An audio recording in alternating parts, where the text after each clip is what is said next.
आप देख रहे हैं राष्ट्रीय हिंदी न्यूज। यूपी पुलिस लोगों को सचेत करने के लिए लगातार अभियान चला रही है, लेकिन इस बीच गोरखपुर के एक वकील ने डिजिटल अरेस्ट वालों को अपनी सतर्कता से नाकाम कर दिया।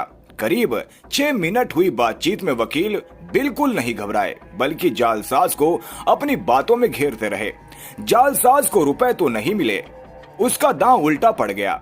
उसके बाद उसकी बातचीत वायरल भी हो गई।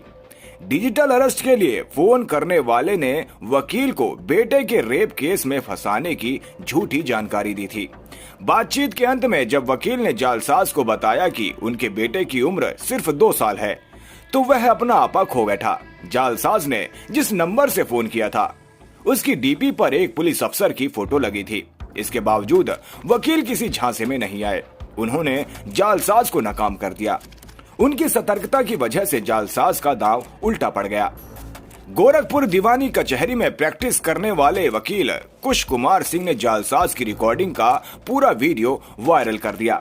इसमें फोन आते ही दूसरी तरफ से कोई शख्स कहता है, मैं बताता हूं कि मैटर क्या है, और किसी मैटर में आपका बेटा अरेस्ट हुआ है। इसके बाद वह शख्स वकील से बेटे की बात कराने की बात करता है, लेकिन दूसरी तरफ किसी की पिटाई और रोने की आवाज ही आती है। इसके बाद वह शख्स खुद को एसएचओ रवि चौहान बताते हुए कहता है कि यदि आपको अपने बेटे को छुड़ाना है, उसका भविष्य बचाना है, तो अभी मेरे साथ 7-8 कांस्टेबल है, इनका खर्चा पानी लगेगा, आपके बेटे को सुरक्षित रिलीज कर दूंगा। इस पर वकील कहते हैं कि जहां कहिए वहां आ जाता हूं, बैठकर बात हो जाएगी। इस पर वह शख्स फिर कहता है कि आने और मिलने के लिए टाइम चाहिए। हमारे कमिश्नर साहब कह रहे हैं कि लड़के को लेकर आगे आओ, आपको 80,000 पेमेंट करना पड़ेगा। इसके बाद वह शख्स पूछता है कि गूगल पे और फोन पे करते हैं आप, मुझे बताइए कि आपके अकाउंट में कितना है। वह शख्स बार बार वकील से अपने आसपास के लोगों से अलग होने की बात करता है। इस बीच वह शख्स वकील को एक नंबर नोट कराता है।